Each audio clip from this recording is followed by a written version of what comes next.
Okay, so now we can actually start talking about the reading strategies, or maybe better, about the support. I should actually call it reading support. How about that? Hey, this is exactly what I want to call it. So, reading support. So, what have we learned so far from assignment one? So what we learned from assignment one, that reading is not just reading, right? Reading actually engages us in a particular activity, in the course of which we use particular tools, and we use them to actually elicit a specific effect either in us or in someone else. So that's what we were analyzing in assignment one. We weren't just talking about birthday, we weren't just listing out activities and saying how wonderful we were. What we were trying to do is actually identify how we actually generate meaning, right? How we actually generate meaning, which means how do we actually go about creating this effect in someone else, for example, or in ourselves, in the context of a particular activity, like, selecting a birthday card, um, in which we engage with the understanding that people, buy and send each other birthday cards because this is the way in Australia whereby we actually congratulate each other on a birthday. So on our birthdays. So that's not the meaning. This is just the thing we do, and the the thing we do again. This is the sort of the things. This is the activity. This is why people engage this particular tool. But now this is how we mean. How you talk using Mary Kalantz's term, meaning making. So meaning making is not about deciphering or about matching. It's about connecting different experiences in order to actually generate that specific effect. So that's why in assignment one, all of you were writing about, or at least all of you were expected to write about, what is it that you connect? And that's why you found it so difficult, because nobody ever thinks that in order to make someone laugh, when I send to a friend a birthday card, I actually draw on 30 years of experience in literacy, and not just in literacy, right? But literacy connected with life, because literacy is part of life, right? So in order to read a particular symbol of the way the cow is drawn, of the way the flower is drawn, or the way something else is drawn, all of these things we can interpret, right? So we have literacy skills, we can interpret them appropriately and then use them appropriately on the basis of 5 billion of other experiences that we have connected together. We have discerned particular elements that made sense in this particular context, say on this particular card, and now we thought, knowing our friend as well, how she or he is, we thought this is something, it will make him on or her laugh. See how complex it is? So the purpose was about here. So the meaning making was actually about making, oh, pardon me, this is always like that, connections, about creating connections. And writing up those connections was difficult. Nobody else thinks about it, but this is very important, because if you want to help someone, actually, say for example, your students may wish to, say you might even create 5 lesson designs for assignment 2, whereby your students might want to actually create a birthday card for the school principal. And typically what's done in schools that I have seen, well, I have seen limited number of examples, but I have seen templates, say for example, produced on teachers' websites, so templates of how to do things. And I have also seen units, the units of works presented by teachers, not by students, by teachers. And basically what typically it's done, it's the activity of designing a birthday card is reduced to this is what you do. So this is the card, this is how the card looks like. Where do you put the cow? Where do you put the flower? Where do you put the cow with a beautiful smile and big cheeks, rosy cheeks to make the cow look really happy, right? Well, how do you know that a cow with rosy cheeks and with with a smile will actually present a happy picture as opposed to uh, with black cheeks or whatever? I don't know. What I'm saying is all these symbols we're using, they draw, we understand their meaning on the basis of rich experiences that we have undergone. So now as a teacher, if you want actually to support your students, not just give them a task and tell them to do it using the template, right? Because they're not chimpanzees. They have to be creative and critical and also culturally appropriate. So what you want your students now is to have access to resources that will help them actually expand their experiences, have fun with it, and at the same time grow bigger minds in, and then generate birthday cards that actually do have the desired impact, but do that in an intelligent way, right? So this is what we were doing. So basically assignment 1 was actually bringing to our attention the fact that how we generate meaning is not like a computer. You click the button and things come out. Even a computer is not that simple, right? You had to learn a lot and seen a lot and compared and contrasted a lot in order to just send a birthday card. That was the point of assignment 1. And dragging it out of your memory in more than one way was painful, but that was the experience. Nothing has a meaning in and of itself, because even a 0 has a meaning only because we know there is 1, 2, and 3. Okay, I'm spending a lot of time making this point, but it's critical. It's critical. It wouldn't be critical if I didn't see school experiences. If I said it to a hairdresser, if I said it to a 3-year-old child, they would get it instantly. But because you have undergone specific training in some context, not all of you, but some of you, what I'm saying now sounds like a heresy, like something like, what do you mean? A cow doesn't mean a cow? No, differently drawn cow means different things. Different colors on the cow mean different things, and even a cow might not be a culturally appropriate thing to draw for different contexts in different cultures, right? So there you go. So all we know is a product of intelligently constructed histories of our own. So there. So okay, so now what do we do? What do we do? So there's this history, and now children have to do this birthday card to the principal. What do I give him? 30 years of my history now do I give to students? Well, something like that. Okay, so let's play some more. So what I wanted to do for this particular video, what I would like you to do is to know the following things. Literacy is about intelligent participation. You can't deny it. We can think of intelligence as social cognition. Now, I didn't invent those terms. They come from neuroscience and from any sort of intelligent literature on what actually participation and intelligence actually means, right? So no, but everybody now in the world talks about intelligence and any form of knowledge as social cognition. You might check it out if you want to, if you find time on Google and also on YouTube, right?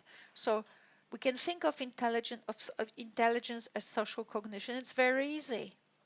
You could, we all know of persons who can add, 3 and 7, but what they can't do is laugh at the right time or say thank you at the right time or be able to read a social context in a way that actually they can win and also their environment can win, right? So it's the hardest thing to learn is how to be with people. We are all people. We want to live with people, but the hardest thing is actually the people, right? So people who are able to live with other people that we could say they have acquired intelligence of a sort that actually enables them to progress with people.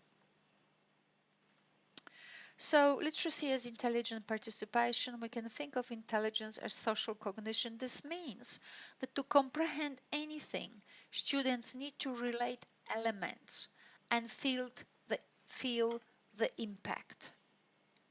All right, students need to, I just tried to write it as broadly as I could think of. So what I'm just doing all the time, I'm unpacking one sentence, so first we said that, then we were trying to explain what this meant here, through here, and now I'm explaining through this sentence what this means.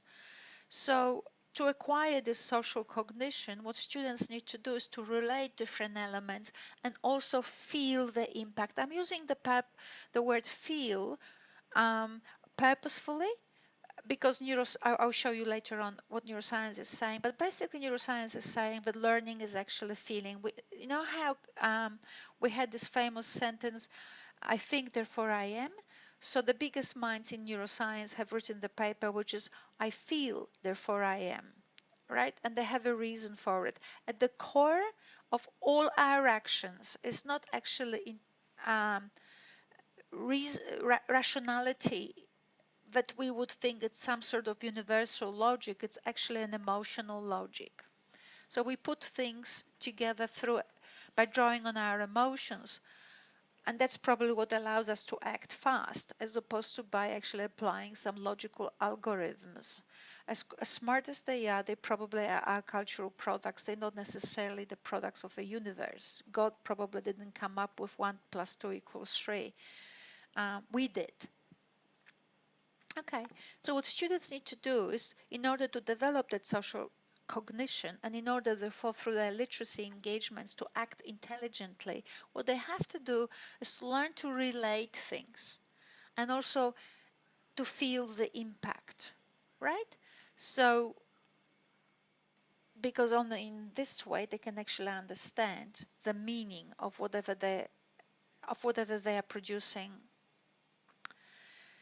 Okay, so some of you, maybe not in this unit or other units, but sooner or later when you go and start floating in the big world, and especially if you float on YouTube, you'll be learning terms where people talk about mind theory or world theory. So when I was talking, I think I can't remember where I was talking. I'm talking so many venues now, but basically when you're must have been ELA 200. I gave a lecture on campus. So basically, when you have children, like a friend of mine now has a child, just born a few months ago, and she takes a picture of the child, and we all admire the little boy on Facebook, and he looks kind of squashed, and his eyes are looking at people squinted, and that's how you look when you are looking at the world and trying to develop a world theory, right? That's how you look now when you're listening to me, probably squinted as well and kind of scratching yourself everywhere. From day one, and maybe even earlier, what babies are busy with is to develop a world theory. And that world theory involves also mind theory, which is, how do other people work? How do I work? And how do other people work? You might have heard of that concept, mind theory, which is children want, like you have those neurons or cells. What do they call them? Mirror cells. That's what they are called. Okay. So basically, from the early days, children are busy developing world theory and then the mind theory, which is how other people think. And now you might ask, well, Anya, but this is the class about reading, not about psychology. That's true. But you can't read without actually knowing. But when you read, you actually read what other people produce, what their mind produce. So therefore, you will not understand the text unless you actually understood someone's mind, right? So in a nutshell, we could say, if literacy is about intelligent participation, then what students need to do, and therefore where we have to provide support, is the students need to learn to relate and feel impact, true, but that means understand what others do, why, and how. And this is exactly what you were doing in assignment 1, right? You were saying if I am to send a birthday card to someone, what I need to do is actually know what others do. Do they send birthday cards? Yep.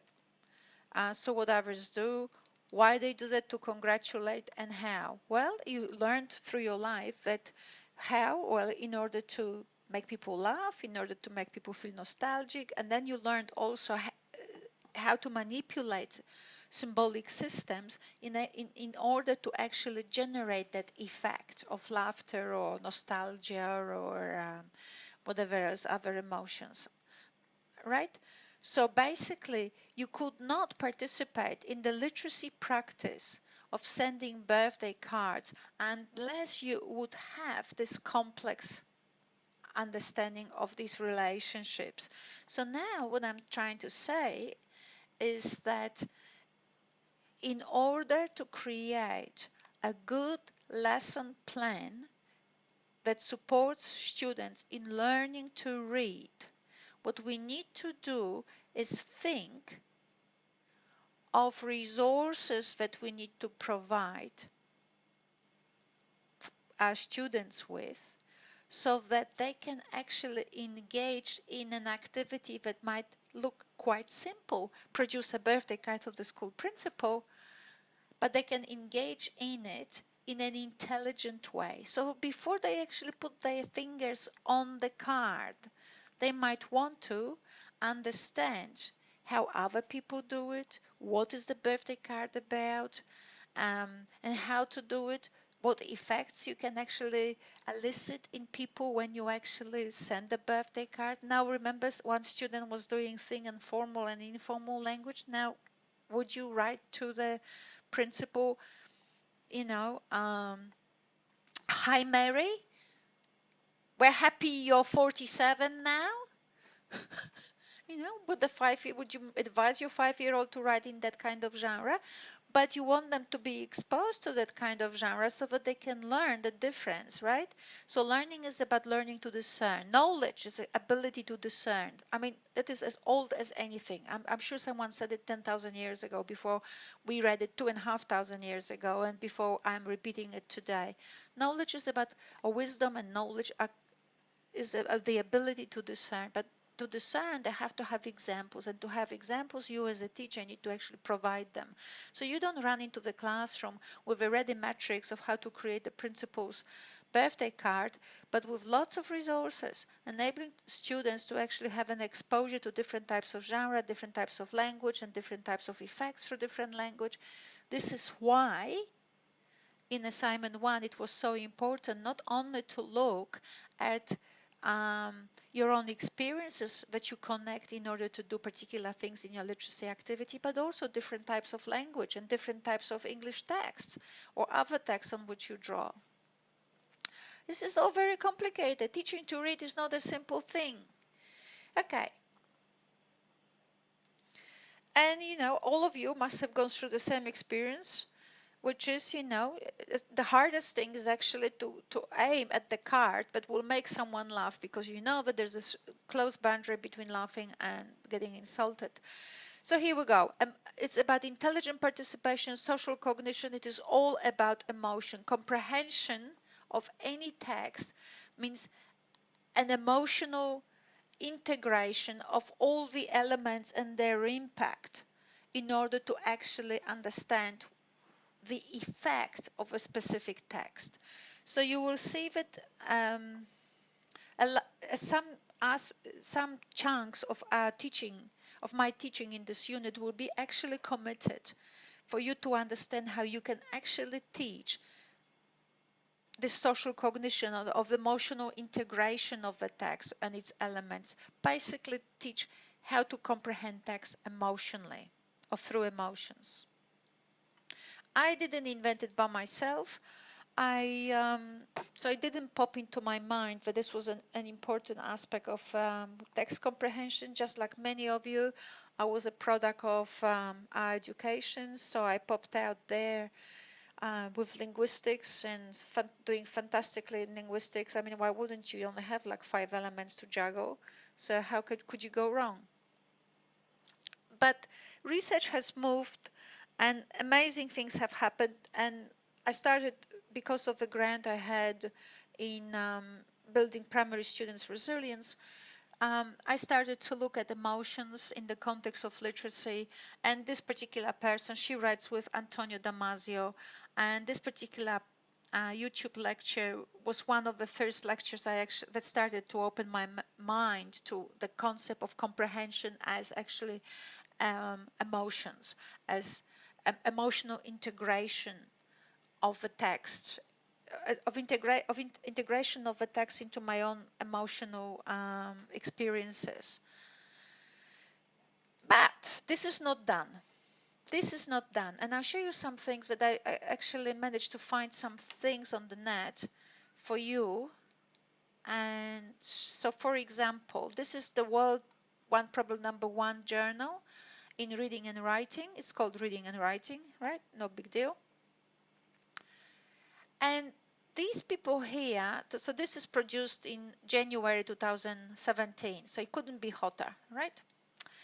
So there. So these people talk, like they talk about school texts, they talk about comprehensibility, and they talk about comprehension without defining it very well. I'll show it to you soon. And they talk also about emotion. I'll just show you what they do. So when I type here emotion, trying to search for it in the text, so I'll show you the first element. It appears here right in the abstract. So here's the abstract. It goes on here. The findings are discussed with respect to theoretical aspects of text-reader interaction, cognitive and emotional components of genre expectations. Right, so look at this. So the findings are discussed with respect to theoretical aspects of text-reader interactions, cognitive and emotional components. But if you look at the emotional components here, how many times in the text, if you look here to the right here, right, I can't point to you, the word emotion in the whole text is only repeated 4 times. 4 times. And yet you'd think that emotion is so important. So now they talk here, this representation abstracts from symbolic entities and supplements, blah, blah, blah, that provides rich information about space, time, and emotions. Well, they don't actually elaborate here anywhere about emotions. They just say that it should. So it's number 2. Number 3. As we assess students' reading comprehension with an offline test, after reading, the above-mentioned interpretations are limited. Furthermore, the concept of genre expectations, and this is German's writing, so they made a mistake here. So furthermore, the concept of genre expectations and its components, cognitive, motivation, emotional, is not clarified properly. Well, of course it's not clarified properly because people don't know what to do with it. And the reason for it is that most of the time people actually worry about linguistic markers, grammar, paragraphs, words, word meanings, but never really, linguistic structures, but really nobody has actually worked with text as emotions, especially with text as with the idea of a process to teach text as emotions. And then there's another one. That's it. But instructional design should not only consider cognitive aspects of reading comprehension, but also emotional and social facets when approaching those genres. Yeah, it should, but since it hasn't for the last 100 years, it's really hard to bring it in, isn't it? So there you go. Other than that, the whole text has 3,000 times repeated the word comprehension, comprehension, never really explaining it. So here's the definition of comprehension, I think. No, it's not. Unfortunately, many students in secondary school face difficulties in comprehension, obviously because nobody teaches comprehension properly. And then what do we have? I say nobody, this is not true, of course. Many do, but many don't. There's no systematic approach for it. And here they repeat some guy here who's actually into computer, artificial intelligence.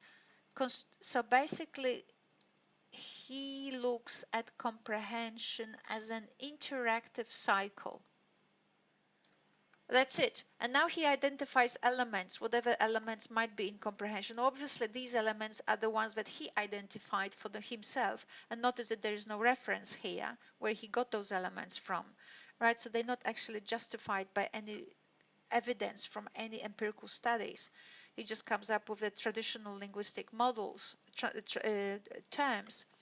But it's an interactive cycle of what? I mean, not much of a definition actually of comprehension. And if you look here, just check some literature, right? So this is from a paper also published in the same journal, also from January or something. I don't know. I would have to now switch the screens. You just have to trust me. And if you want the reference, I might actually come up with. Okay, I just found it. So that's from here. And that was produced. No, that was when I actually, it was published online. Okay, published online on the 5th of April 2017. So you can see it's new.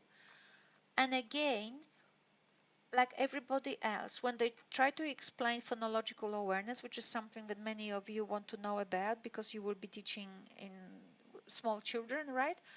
All of that, all those instrumental aspects of phonological awareness are in place, but the relationship of reading as actually developing social cognition and about participating intelligently is not there because everybody focuses on technicality, and then as a result, and that's okay maybe if you do research, I'm not even sure, but say let's assume that for doing research it might be okay to reify, which means to remove everything,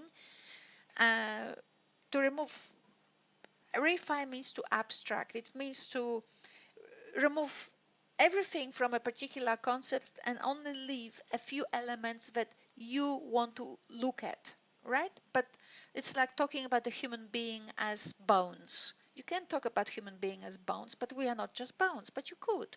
You could talk about human beings as energy, but we're not just energy. There might be other things. It's too general, maybe. So what happens as a result when people talk about phonological awareness in those terms he has explicated, then what happens, people in schools, what do? They teach word awareness, and you can have these jolly phonics forever, going like, this is the word awareness, I'm doing the word awareness, I'm teaching you the word awareness, and the kids are scratching themselves and thinking, will that end?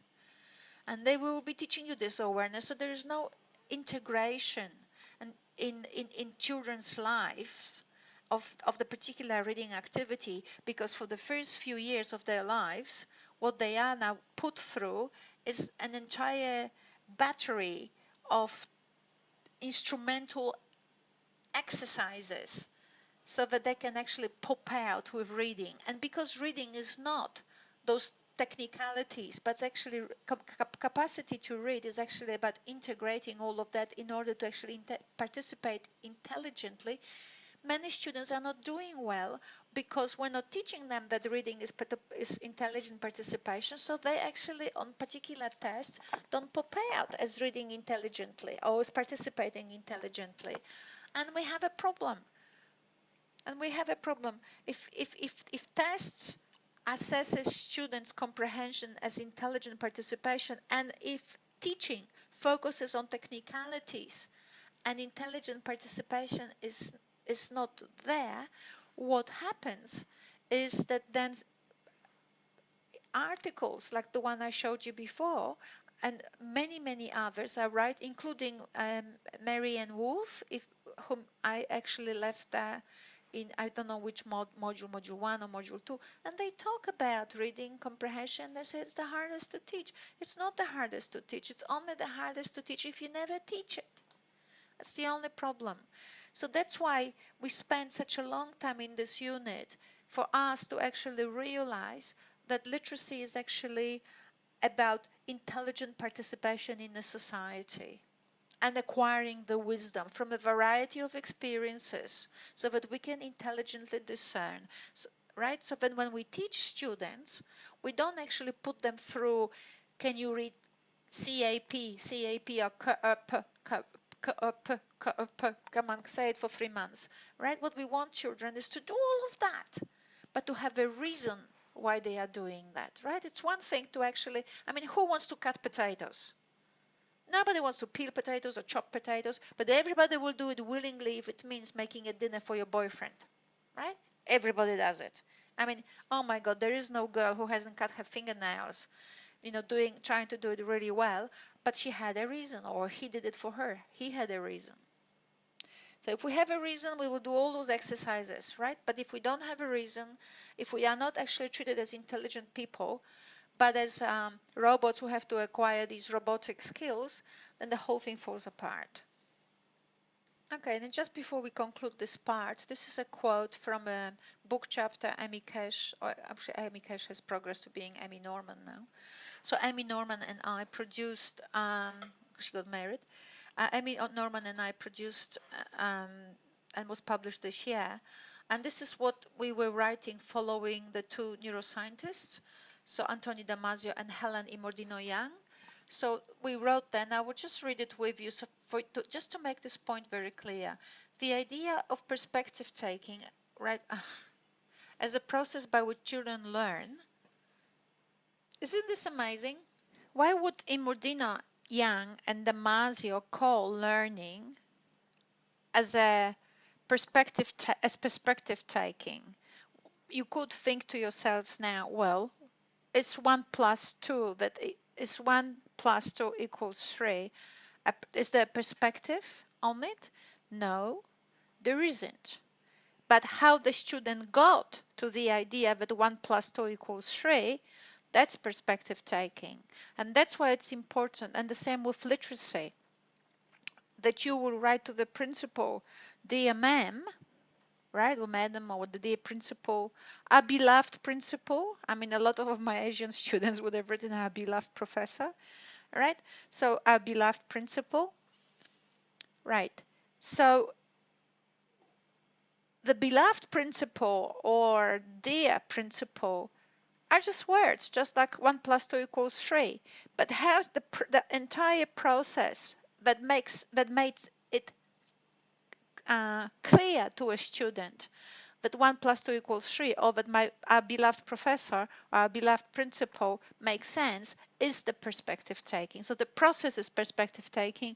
What pops out, whether it be words or whether it be numbers, is not perspective. It's just there. It's just atoms or matter of, digits or words. But what the student put underneath it is the student. That's their perspective. And that's why we're very interested in the perspective, because it is with those perspectives that we as teachers work.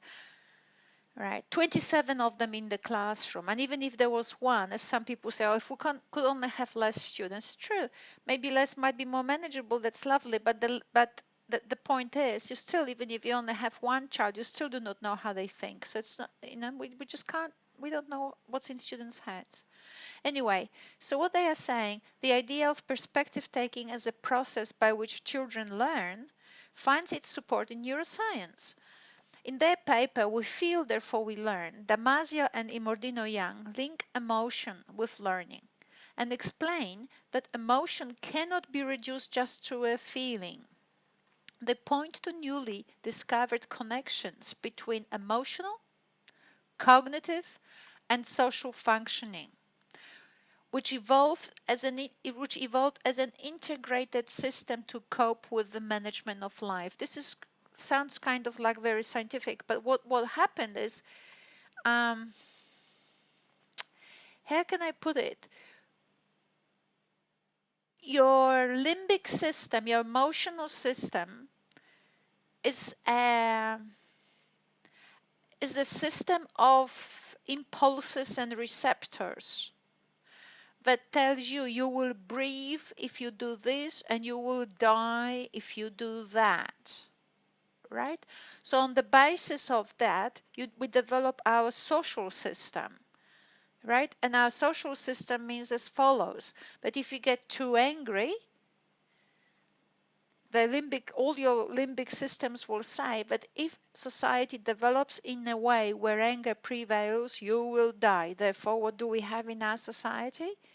But a lot of barriers put in place in order to prevent um, abrupt behavior, all of that, anger and so on. So it's very much in the Western culture, what we do is basically to avoid conflict. So when we have people at the debate who disagree with each other, we even have a term. We've invented a term. We agreed to disagree because agreement is what makes us breathe. Disagreement is what makes us die. Right? So disagreement is great, but we do it in a way that we agree so that we can breathe. So this is how the physiology works with this, with culture. And it's a loop that it's very easy to take for granted or not think about, but it's lovely that the scientists have come up with it, right? And you know it yourself. If you breathe, meditate, keep calm, you are likely to be healthy, right? All of that is connected. So what they are saying is how people comprehend, how people comprehend is directly linked to how we feel. And it may well be, but the way we comprehend it could be just binary: good, bad, good, bad, good, bad. I don't know, or maybe good, bad, middle, good, bad, uncertain. I don't know. But the point is, in order to develop that social cognition, that kind of link, in order to learn how to read situations, therefore how to read, right? In order to learn how to read situations, we need to be exposed to situations and also be assisted in interpretation. So what they actually are writing is these connections between emotional, social, and cognitive support a form of learning which Imordino Young describes as both social and subjective, that is, involving children in internalizing their subjective interpretations of other people's beliefs, goals, feelings, and actions, and vicariously experiencing these as if they were their own. So what does it mean?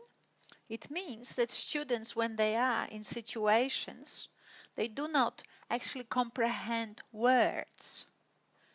What they do, they internalize the entire script that is happening in front of them. And then they become the script. And then they belong to the people that generate this particular script, right? And that's how culture functions. So culture has both positive and negative impacts. When cultures mix, when evaluation of different interpretations is possible, then it's a healthy aspect of culture. But when the culture is constraining people and preventing the influx from external influx, and therefore preventing expansion, that culture has a reductionist effect on everyone, whoever is part of it. In regard to little children and how we actually teach children read, what Imordino Young is arguing for, since children internalize what they see, or more precisely, their interpretations of what other people believe. It's not that children are exposed to what they see and then they learn what other people do. They actually learn their subjective interpretations of what those people do. What she's arguing for is for exposure to children, predominant exposure of children to positive heroes stories, right? I, like many other of my colleagues, well, not in this university, but just colleagues, I don't know, whoever. I used to be one of those people who used to say, well, children can be exposed to horror stories. I mean, it won't harm them. They can be exposed to, villains and all of that, as well as to Cinderella. Actually, Imordino Young's idea is no, they should be exposed predominantly, if not exclusively, to positive stories and positive heroes. And it kind of makes sense, doesn't it? Because the child might not be, a clean slate, but the child is, in a sense, clean slate because they haven't been, their histories are still not as rich as yours or mine. So they are still acquiring them, and we all are, but they kind of, more prone to them and less kind of selective. So it does make sense that if you want to put something into your child, you really want to put in the good things, right? And in those good stories, you still have villains, like Cinderella has villains. But as I interpreted with you, the text of Cinderella, by using the SCARF framework, which was what it stood for, status, certainty, relatedness, autonomy, and fairness, right? When we looked at Cinderella in relation to those concepts, we learned, but the idea even of a villain in that kind of, or negative person in the Cinderella story was just a conception of our mind. We create them because Cinderella didn't see her mother as vicious and witch and horrible, right? Cinderella was pleasant to everyone.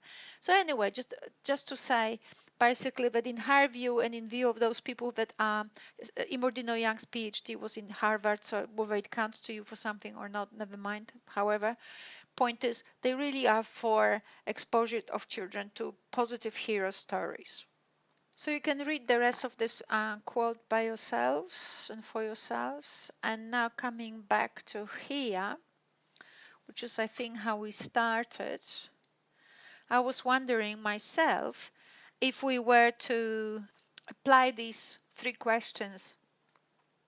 So what people are doing, why this particular activity, and what kind of meaning do they want to effect? I'm using the word meaning. I normally would use the word effect, but you like the word meaning. So what kind of meaning do they want to effect? If we were to use those 3 questions and analyze someone else's class. So say you go to schools, you are in schools now, you see a teacher or you see another student. Well, you probably in Australia you can't watch your peers teach. In Europe you can, but say you can't. So you watch the mentor and you think so you can actually apply these 3 questions and actually ask yourself, what are the goals that underpin a particular reading class? Typically, though, what I have seen in what I don't want to say in students do, or you when you are in a classroom, this is what happens. Someone comes and reads a story. So today we'll be reading The Caterpillar. Okay, so this is what I consider a negative example, but let's have a look at it. So we're reading a story as a tool for teaching reading, so the children can learn to read, and uh, and with what purpose? What in order to effect what meaning? In order to get students understand the link between letters and words. That's one said outcome. What other said outcome can we think of? Well, I'll leave it to you to think about it. But basically what I wanted to show is that when we spoke about literacy is about being about intelligent participation and all the things that social cognition requires to reduce any story to an activity so that students can understand the words, the vocabulary. Obviously, everybody is into vocabulary and also about the link between letters and words. It kind of dropped the intelligent participation, it dropped the social cognition, it dropped development of world and mind theories, right? Where are they? They're gone. And so let's have a look at the next slide I prepared for you. So this could be an alternative. I was just playing with it. So we are reading a story about Cinderella. So it's the what, like selecting a birthday card. So that I replaced with this. This I replaced with that, and that I replaced with that. So it's for this for each of the slides. So okay, so reading a story for Cinderella. Why? Because Cinderella is a tool for exposing children to storytelling as a means to learn about relating to people. Right, isn't it? That's what our analysis has shown that I have recorded for you a few weeks ago. And now, so in order to effect what meaning, right? Why are we doing the whole thing? What do we want students to get out of it? In order to get students, no, but this is bad English. In order to expose students, see, we all write like that, but this is called editing. In order to expose students to examples as to what personal resilience looks like and how it leads to good results. Well, this is what the use of the SCAR framework, right, helped us to reveal when we were actually interpreting Cinderella. But it could have a different purpose, right? But you can see it's a bit different than. So now, than the previous slide where we actually didn't have intelligent participation or social cognition actually integrated in the activity of reading. Here what we have, in order to expose students to examples as to what personal resilience looks like and how it leads to good results. So here what we are saying, we're not reading Cinderella as the pathway for you to become perfect, but it's an example, right? Which means probably, but when we will be, when we start working with students, and this is what I will be teaching you, Cinderella will not be the only example we will be using, right? So this is, I'm a little bit preempting my teaching, but basically what I will teach you is that the idea of working with students is not to or teaching them read is not to actually make them read, because nobody just reads. Everybody has to have a purpose. So in order to fulfill a particular purpose, students will need to actually explore some examples, right?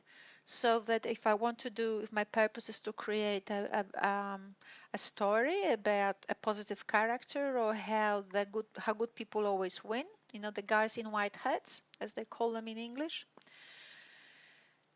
This is a reference to Westerns, you know, those movies from the, I don't know, 50s. People who are not actually from Australia might not actually know much about them. I don't know. Anyway, so what I will want to do is for you to know, but because nobody just reads, none of you just picks up something and reads without actually having a purpose, like to relax or or find some information or to construct something. So here too, when we create our units of work, the series of 5 reading lessons, what we want them to be is lessons that are integrated, that in some larger purpose, so that, for example, a story of Cinderella or any other form of a resource that we will analyze and teach children how to work with, that it's a resource. It's not just the only pathway to the truth, right? And that's what I'm here revealing in this particular example. So, to summarize, why would they want to do that, right? I asked. This is what I just explained. Why would they want to be exposed to examples as to what personal, as to, in order to be exposed to examples as to what personal resilience looks like? Why would I want to do that? And that's why I was telling you this story before, that the design matters, right? So the idea is not to read the story of Cinderella. The idea is not to read the story of Cinderella as a means to learn about relating to people. The idea is not to expose to examples. The idea is to create a design that makes it that makes students want to and see the reason why they should read A Story of Cinderella, because it teaches about human relationships and because it's an example of what personal resilience looks like, right? So this is a very important point with which I want to close this long lesson. So it's not just that we read Cinderella because of this. We read Cinderella because it is integrated in the design, and we will learn it later on. Not we will learn later on how to do it, but it's integrated in the design that makes it explicit to the students why they are reading all and for these particular purposes, right? So design matters, but that's later on. Okay, so this is the part 2 that is finished, and we'll just go now to reading techniques themselves.